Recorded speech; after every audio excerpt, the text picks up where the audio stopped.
बिस्मिल्लाहिर्रहमानिर्रहीम। अस्सलाम वालेकुम। इस वीडियो में हम जानेंगे कि काकहा, हंसने और मुस्कुराने में क्या फ़र्क है और किससे वज़ू टूट जाता है। तो काकहा कहते हैं इतनी आवाज़ से हंसना कि अतराफ़ के लोग सुन लें, और अगर इतनी आवाज़ है कि सिर्फ खुद सुन सकें तो इसे हंसना कहते हैं, और अगर बिल्कुल आवाज़ ना निकले, सिर्फ दाँत ज़ाहिर हों, तो इसे मुस्कुराना कहते हैं। अगर जागते हुए रुको सुजूद वाली नमाज में बालिग़ शख्स काकहा लगा दे तो इससे नमाज भी टूट जाएगी और वज़ू भी। अब दोबारा वज़ू करके उसे नमाज अदा करनी होगी, चूँकि रसूलुल्लाह सल्लल्लाहु अलैहि वसल्लम एक मरतबा अपने असहाब रदियल्लाहु अन्हुम को नमाज पढ़ा रहे थे।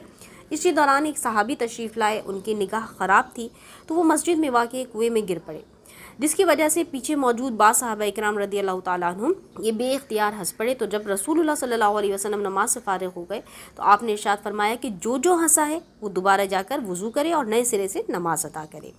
तो यहाँ अक़लन ये बात तो समझ आती है कि नमाज में हंसना ये बेअदबी है, जिसकी वजह से नमाज टूटने का हुक्म होना चाहिए। लेकिन काकहा का नजासत ना होने के बावजूद वज़ू टूटने का सबब बनना ये खिलाफ क़यास है। यानी अक़लन ये बात समझ नहीं आती कि काकहा लगाने से ज़वाल तहारत का क्या ताल्लुक़ है, क्योंकि तहारत ज़ाइल होती है नजासत की जिस्म से खारिज होने की वजह से, और काकहा कोई नजासत नहीं है। लेकिन इसके बावजूद रसूलुल्लाह सल्लल्लाहु अलैहि वसल्लम ने खिलाफ क़यास इस ना सिर्फ इससे नमाज टूटने बल्कि इसके साथ साथ तहारत के ज़ाइल होने का भी हुक्म इरशाद फरमाया। चुनाचे अगर किसी शरई हुक्म का अक़ल इदराक ना कर सकती हो, उसकी हकीकत तक रसाइल हासिल ना कर सके, तो जिन क़ुयूदात के साथ शरीयत ने वो हुक्म बयान फरमाया है उन्हीं के पाए जाने की बिना पर वो हुक्म जारी होगा। इस पर हम किसी और चीज़ को क़यास नहीं कर सकते।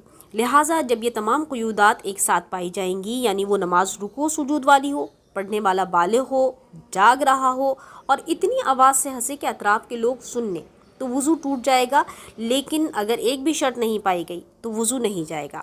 लिहाजा अगर बालिग़ ने नमाज जनाजा में काकहा लगाया तो नमाज टूट गई, लेकिन वज़ू बाकी है, क्योंकि बाकी शराइत तो पाई जा रही हैं कि वो बालिग़ है, जागने की हालत है, काकहा लगाया है। लेकिन एक शर्त मफ़कूद है कि ये रुकू सुजूद वाली नमाज नहीं है। यूँ ही अगर इतनी आवाज़ से हंसा कि खुद उसने सुना, अतराफ़ के लोगों ने नहीं सुना, तो नमाज टूट गई, लेकिन वज़ू नहीं जाएगा कि एक शर्त नहीं पाई जा रही कि ये काकहा नहीं है। इसी तरह अगर मुस्कुराया कि दाँत निकले, आवाज़ बिल्कुल नहीं निकली, तो इससे ना वज़ू जाएगा न नमाज।